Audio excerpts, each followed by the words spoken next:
punto recibimos en el estudio de Tu Derecho a Saber al licenciado Pelegrín Castillo, diputado al Congreso Nacional, experto en el tema migratorio y muy especialmente en las relaciones dominico-haitianas. Ha sido una de las voces más autorizadas que ha estado tratando este tema durante las últimas 2 décadas. ¿Cómo pasa el tiempo? Casi nada, 20 años tratando este tema, Pelegrín, y estamos ahora en un momento, digamos, muy singular para esa relación, cuando la sentencia del Tribunal Constitucional ha marcado un punto de inflexión sobre el tema. Sí. Elías Ruiz Matuk.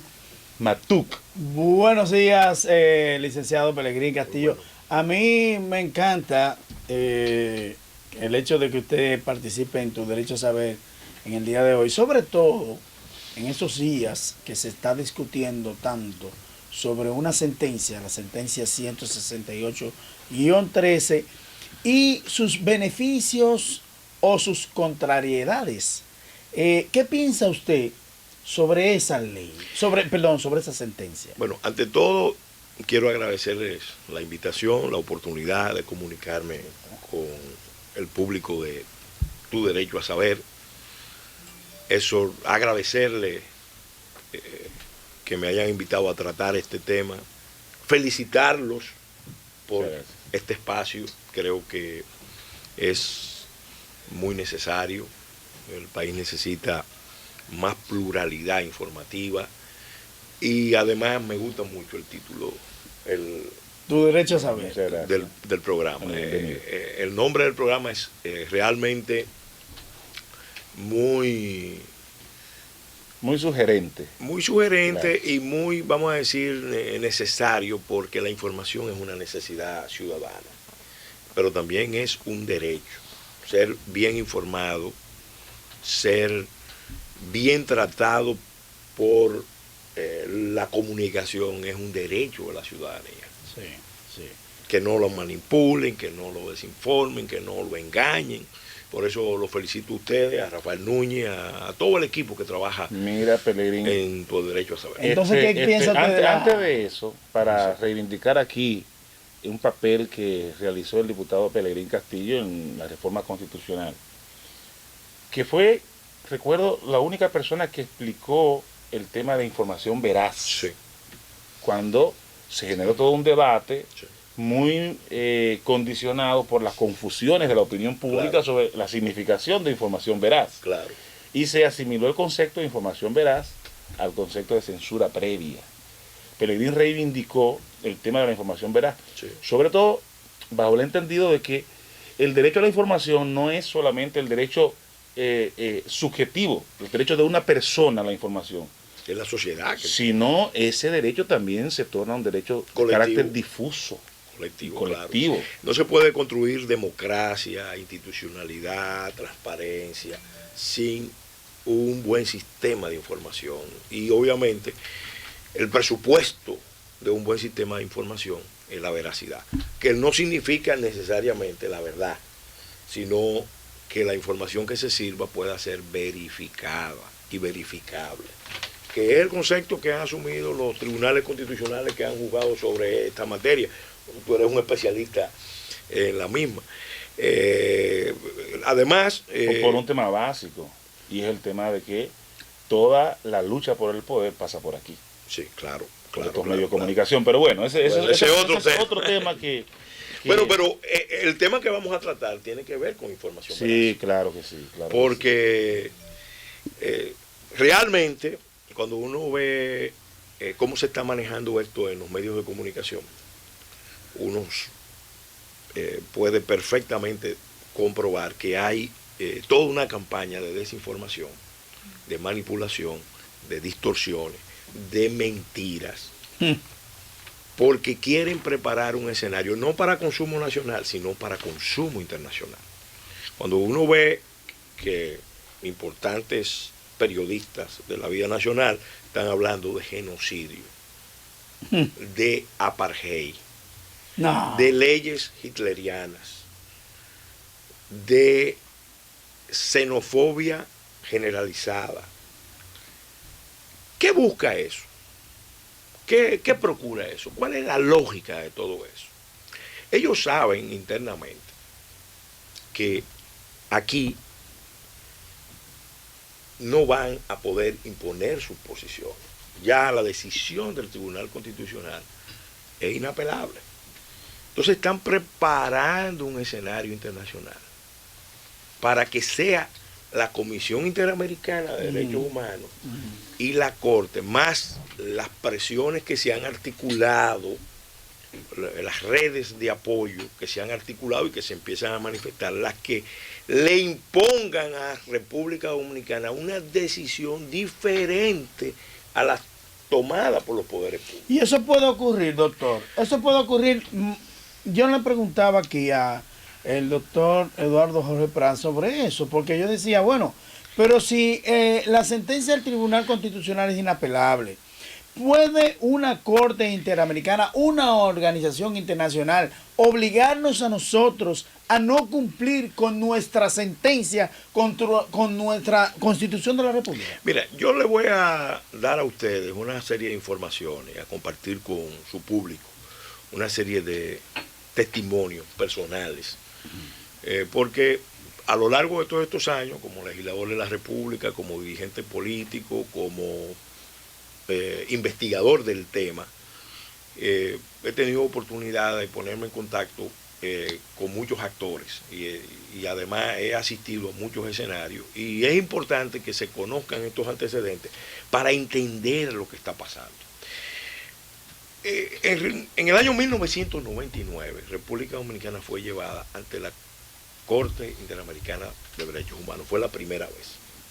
Recién firmamos, nos adherimos, un tema controversial. Incluso se verá próximamente que no se cumplieron una serie de exigencias constitucionales que la propia Suprema Corte de Justicia en el 2005 confirmó que eran imprescindibles para que se pudiera, vamos a decir, adherir, lograr una adhesión eficaz. Pero en el 99 a mí me correspondió presidir una comisión de diputados que acompañó a la delegación dominicana que fue a la Corte.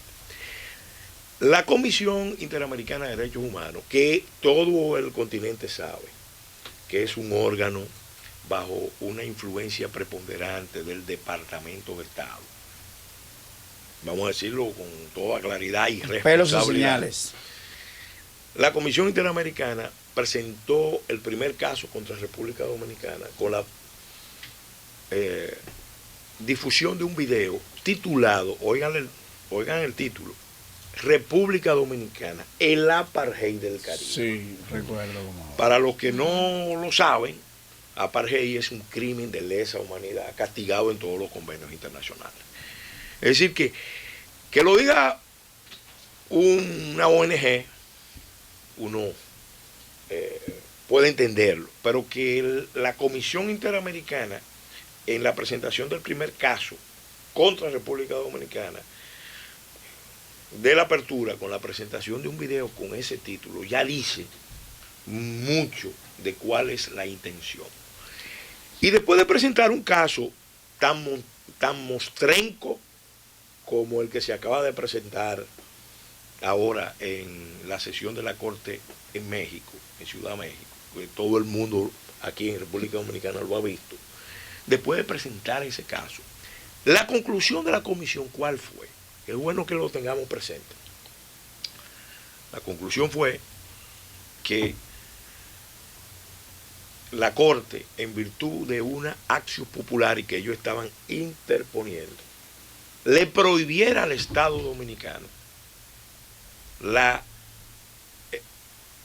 el ejercicio de cualquier medida de control migratorio contra cualquier nacional haitiano, independientemente del estatus migratorio que tuviera. O sea, fuera legal o fuera ilegal, la comisión le estaba pidiendo a la Corte que le prohibiera al Estado dominicano repatriar a cualquier nacional haitiano en su territorio. Ese fue el dictamen de la comisión. Ese fue el dictamen de la comisión, y el objetivo, el fundamento que ellos alegaron en ese momento, era que República Dominicana no estaba en condiciones de ejercer control migratorio respetando los derechos humanos.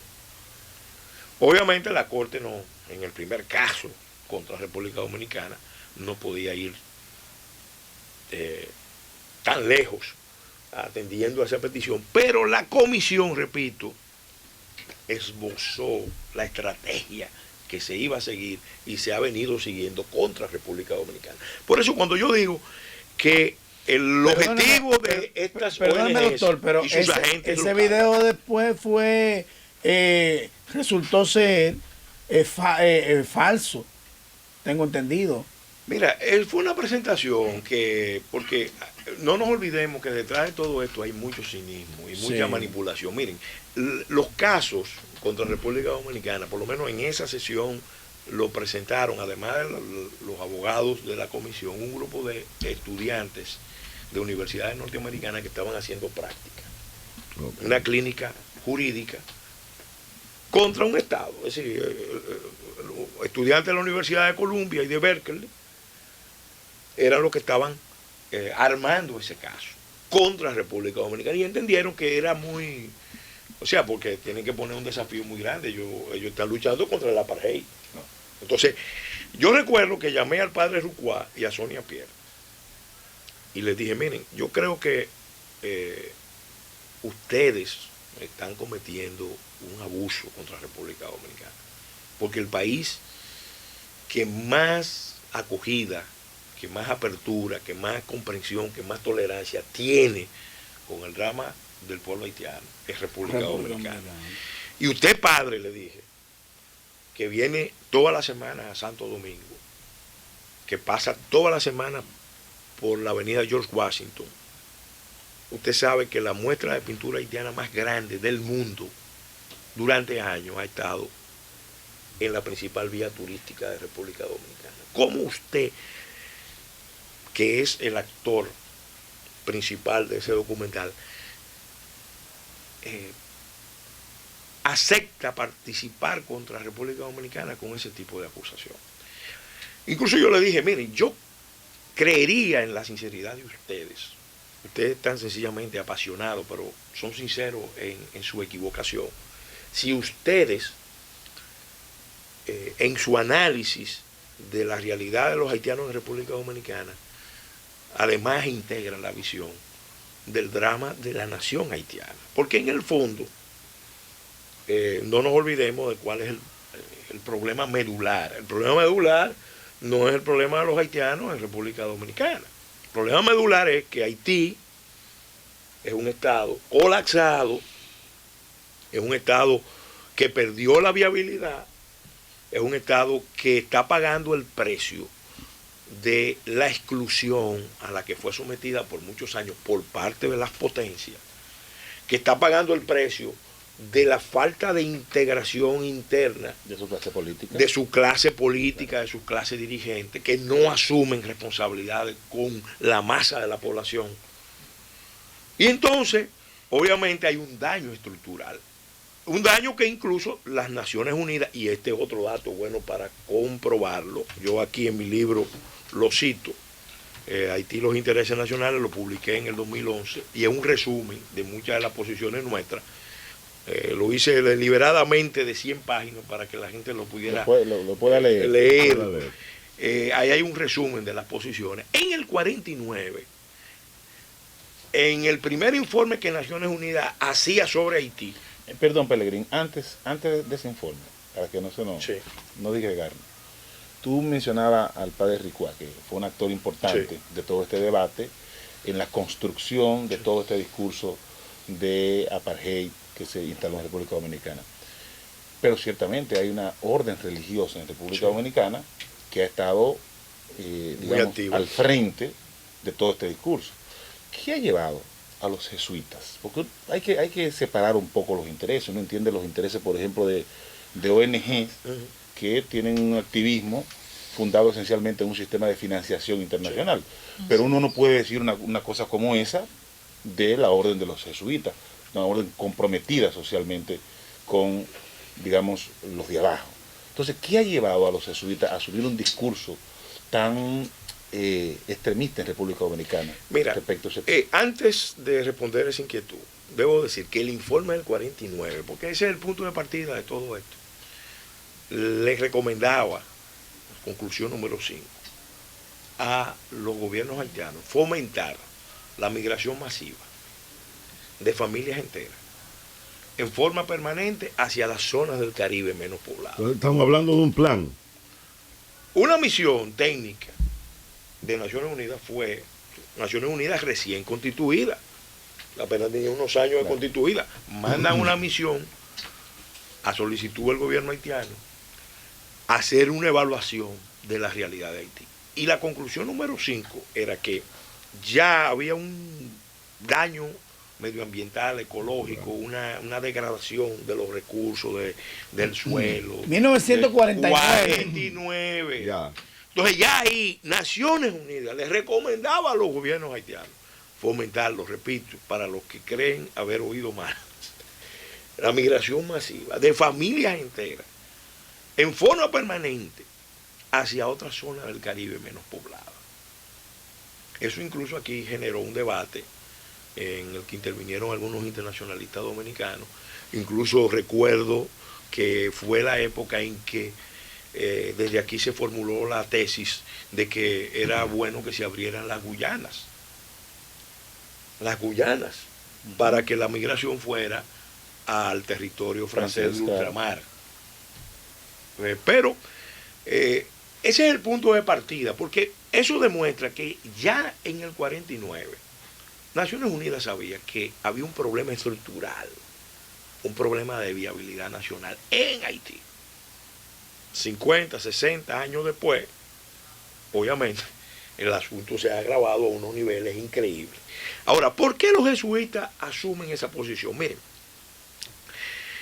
el que estudia el enfoque que la orden tiene sobre el proceso de globalización y sobre el papel de la migración en el proceso de la raza, migración, entiende por qué ellos han abrazado, algunos con más pasión que otros, porque hay otros que tienen más racionalidad y equilibrio en su planteamiento.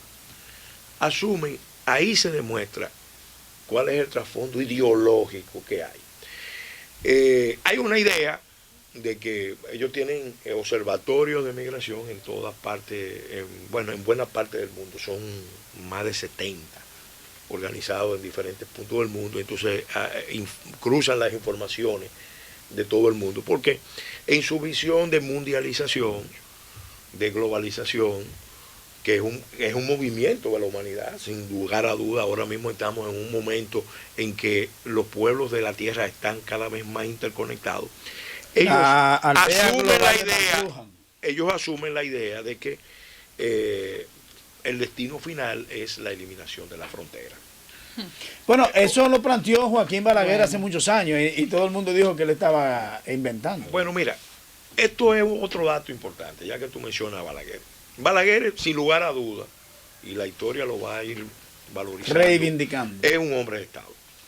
Sí, cuando tú analizas el papel de él en la vida del país, en diferentes momentos, y sobre todo siendo presidente, era un autócrata, eso está fuera de discusión, pero tenía una visión de Estado, una visión de nación, con mucho fundamento, con mucha solidez, porque además de un estadista, de un gran político, era un sólido intelectual. Se podía estar o no de acuerdo con él, pero el hombre tenía una cabeza muy bien organizada y unos talentos extraordinarios. Y para una figura como Balaguer, en un acto que se organizó para que él dijera ese discurso, que fue con motivo de la batalla de Palo Hincado. Ustedes recuerdan que en la batalla de Palo Hincado, las tropas de lo que era la comunidad criolla de dominicanos, que todavía no tenían mucha conciencia nacional, derrotaron las tropas francesas. Entonces, para Balaguer, ese día, pronunciar un discurso denunciando que Francia y otras potencias, él no mencionó a Estados Unidos, pero yo que hablé mucho con él, puedo decir que ciertamente se estaba refiriendo a Estados Unidos. Decir que tenían el plan de fusionar la isla y que el gobierno tenía las pruebas, era porque... en ese discurso de la batalla de Palo Hincado, ¿en qué año? Eso 70. fue en el año, creo que en 1992. ¿Qué? 1992. ¿Por qué Balaguer lo dijo? Mira, mucha gente entendió en el momento, porque estábamos en campaña. Sí. Empezaba la campaña de cara al 94, que era un ataque a Peña Gómez. Ok. Que era creando un marco, vamos a decir, de... animadversión. De un marco electoral, acotando lo que iba a ser la campaña electoral del 94, con ese tema. Eso es lo que mucha gente pensó. No nos olvidemos que en ese momento ya Haití estaba sometido a un bloqueo internacional.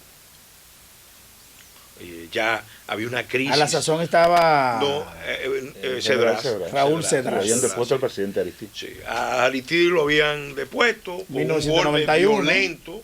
Se había generado una crisis que expulsaba a muchos haitianos hacia el exterior. Estados Unidos estaba radicalizado, bloqueando la salida de los haitianos hacia Miami, porque ese es el objetivo último. Francia no quería que llegaran a Martinica, Guadalupe y a Guyana. El Reino Unido no quería que llegara a Turcas y Caicos. Todo el mundo estaba en el Caribe muy dispuesto a cerrar la frontera. Pero bloquearon a Haití. Y esa fue una crisis que duró varios años. Entonces Balaguer hace el planteamiento y obviamente eso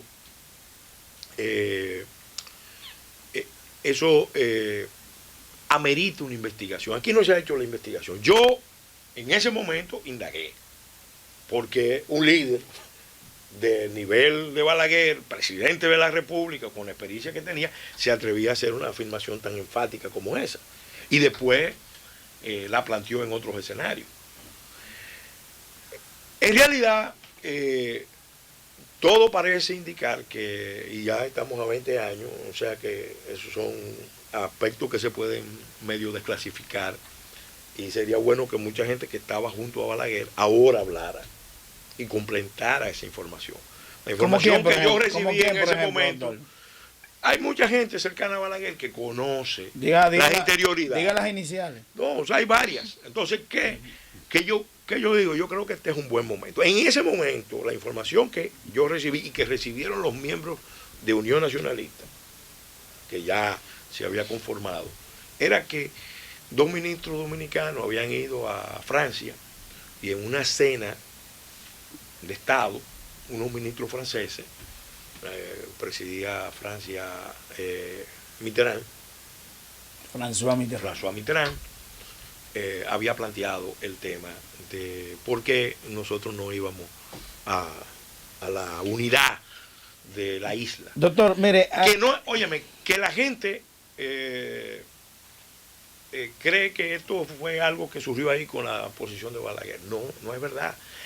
Mira, en 1970, Duvalier le envió una misión de alto nivel a Balaguer.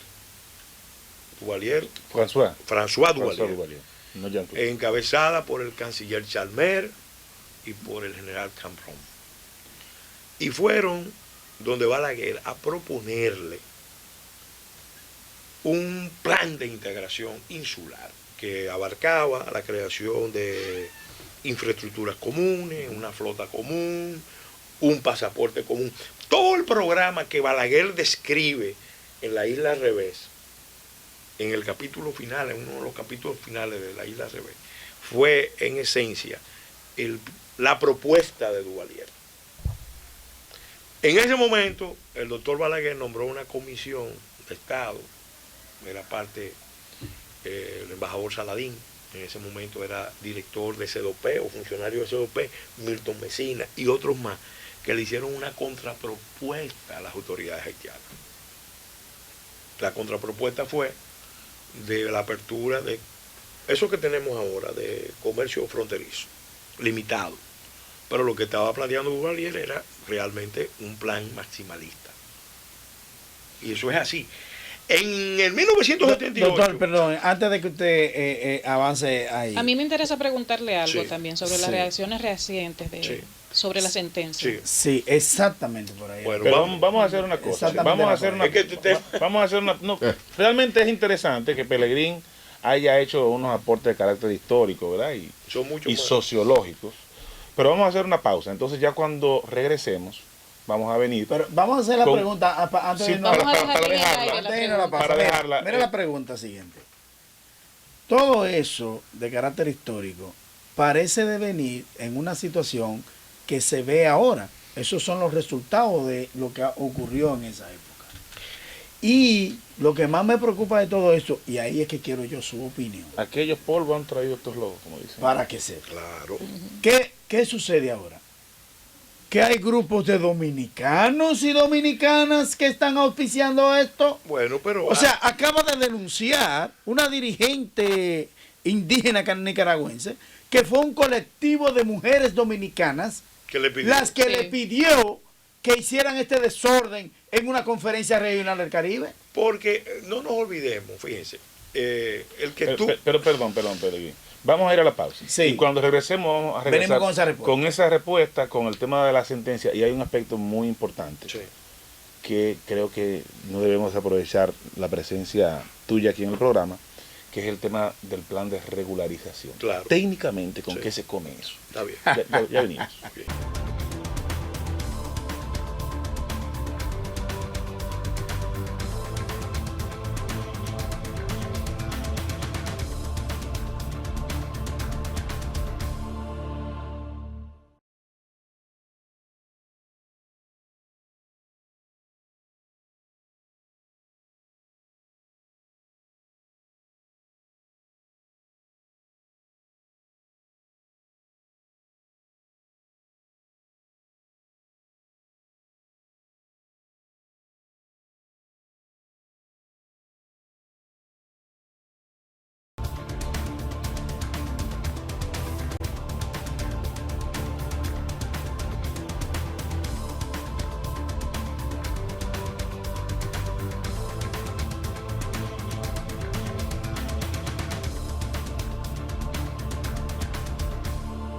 Estamos en este punto, en la revista matutina Tu Derecho a Saber, en nuestra entrevista central con el diputado Pelegrín Castillo, que también se retransmite a las 11 de la noche por Telefuturo Canal 23. Sobre la mesa dejamos varios temas.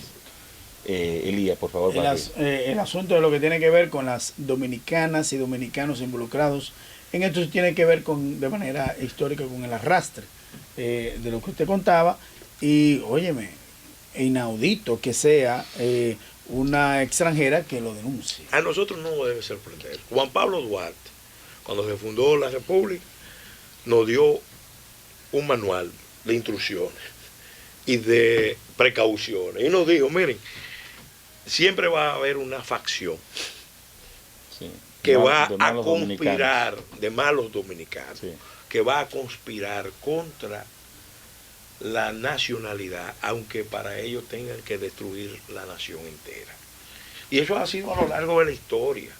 Siempre aparece un sector que él lo clasificó en ese momento como los ateos, que se refería a los descreídos. Claro. Los cosmopolitas se sentían ciudadanos del mundo sin arraigo con República Dominicana, y los orcopolitas, que ahí obviamente estaba pensando en Santana. Cuando él hablaba de los cosmopolitas estaba pensando en Báez, que era un ciudadano muy global, muy del mundo. Esta indicación de Duarte, yo creo que nosotros no debemos, en el bicentenario, no debemos echarla en saco roto. Esa y muchas otras. Entonces no nos debe sorprender. ¿Qué es lo que ha pasado? Miren, en esto influyen varios actores. Tú encuentras actores ideológicos, caso de los jesuitas, que tienen una visión de la globalización y entonces entienden que la construcción del reino de Dios en la tierra pasa por la eliminación de la frontera. Yo que que soy un apasionado. El concepto de la raza humana. La raza humana. Entonces ellos entienden que aquí nos estamos aproximando a ese proceso y que ellos tienen un papel de acelerar ese proceso.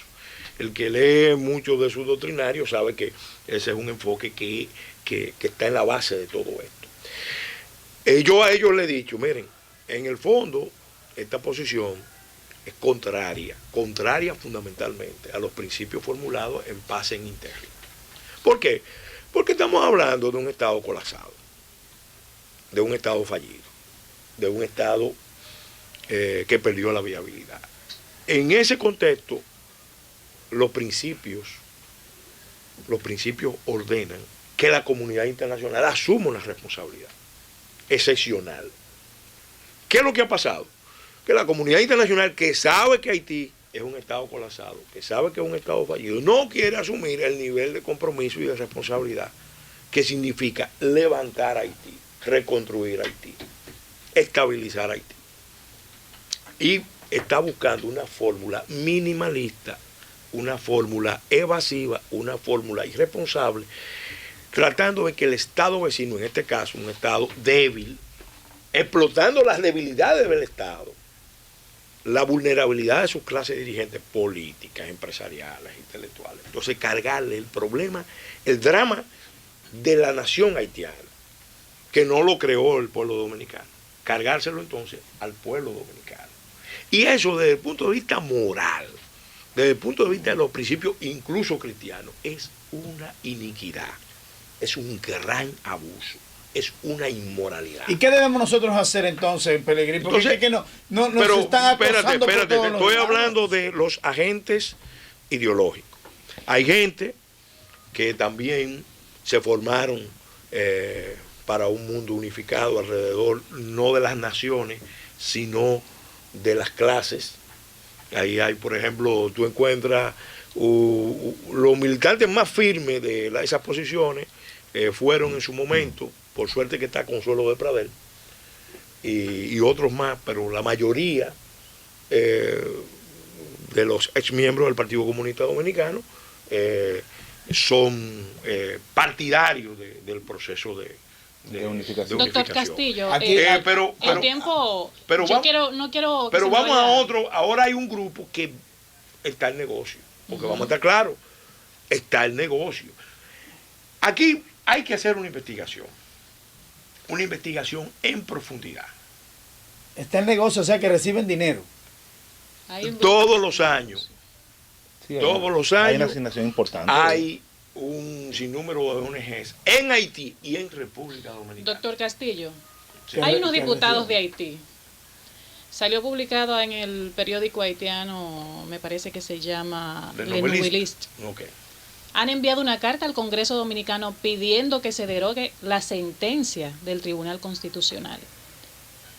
El otro tema del muro que han construido también. En la isla al revés. Los haitianos están construyendo el muro. Eso es la isla al revés. Eso es un cuadro surrealista.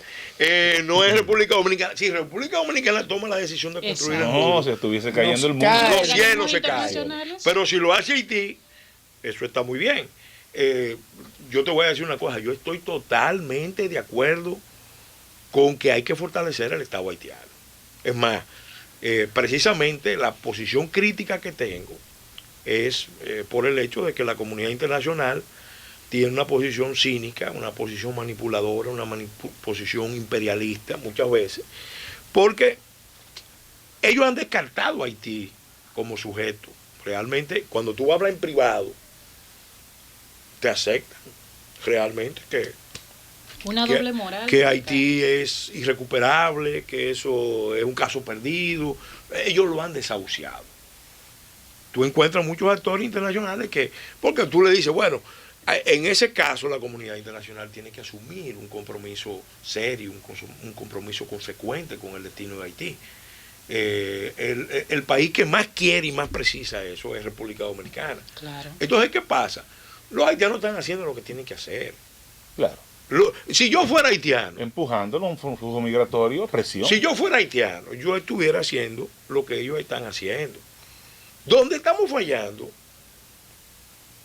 es precisamente en República Dominicana, porque yo creo, y lo digo en este libro, repito, Haití y los intereses nacionales, que aquí históricamente no se ha adoptado un enfoque correcto sobre el tipo de desafío que estamos enfrentando. Aquí no estamos enfrentando un problema de migración, ni un problema de derechos humanos, ni son temas que se pueden analizar con un enfoque reduccionista o sectarizado. Bueno, vamos a analizar, o sectorizado, vamos a analizar este tema. No. En la matriz del problema, ¿cuál es? Un estado colapsado. Un estado que es zona de desastre ecológico, zona de desastre sanitario, que no tiene capacidad de gobernabilidad propia. Lo sabe la comunidad internacional. Ahora, al mismo tiempo tú tienes una comunidad internacional que quiere que el estado vecino sea el estado pivote de Haití, que le ayude a ellos a manejar la crisis y que en cierta manera pase a ser el poder hegemónico en la isla.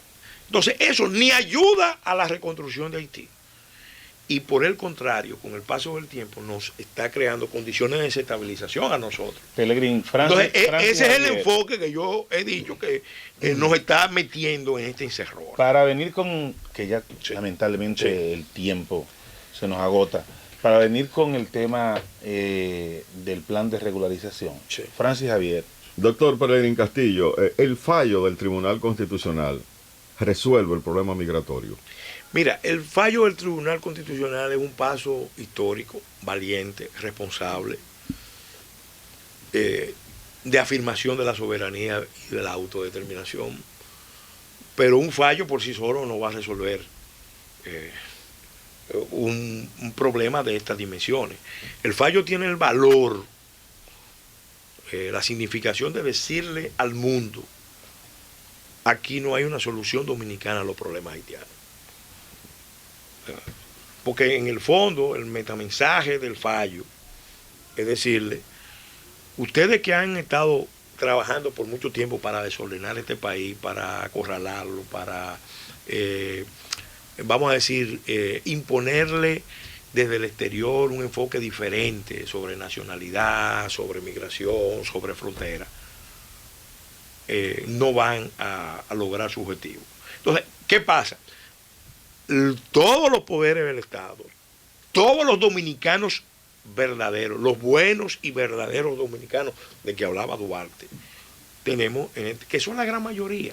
Lo que pasa es que hay mucha inconsciencia. Hay otros que tienen un nivel de desinformación y de posiciones naif sorprendentes. Aquí hay mucha gente que está confundido bailando palito de coco. Que nada tiene que ver. Pero eso te dice el grado de apertura del pueblo dominicano. Porque eso también, ¿qué es lo que te dice? Que es el pueblo más abierto. Ahora, ellos, ¿cómo lo interpretan ellos?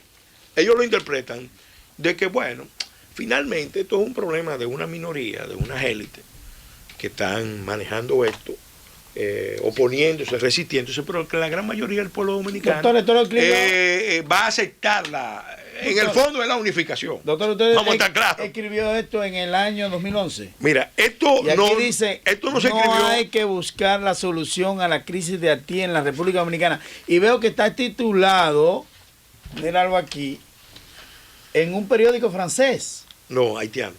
Haitiano, sí.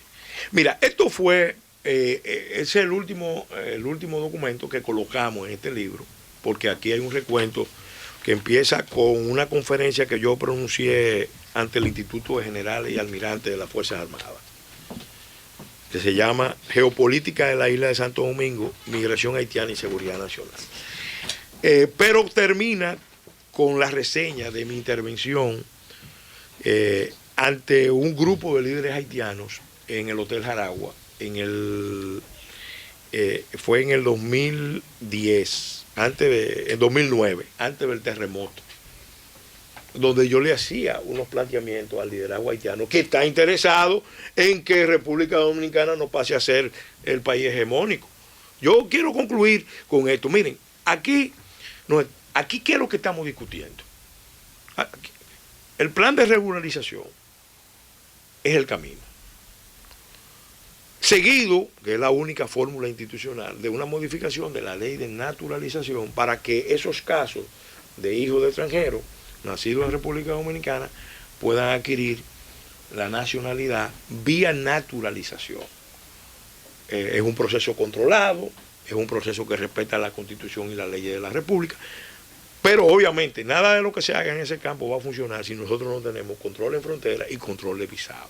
Porque mientras sigamos permitiendo el flujo creciente, desordenado, incluso que los ordenados, incluso porque muchas veces son los consulados dominicanos que por intereses mercuriales, es decir, cobrar la visa, están facilitando que todos los años ingresen al país 100.000 trabajadores haitianos. Muchas gracias, doctor Pelegrín Castillo, por estar con nosotros. Y no aquí. puede haber una... Vamos Miren, a tener que apenas rozamos la superficie del tema. Y no puede, si ustedes quieren... Perdón, y no puede haber una orden de Cancillería Dominicana a su propio consulado. Mire sobre su libro, veo aquí que reivindica sus raíces judías, una ponderación del ex canciller Benamí, Mira, a su labor intelectual. Realmente...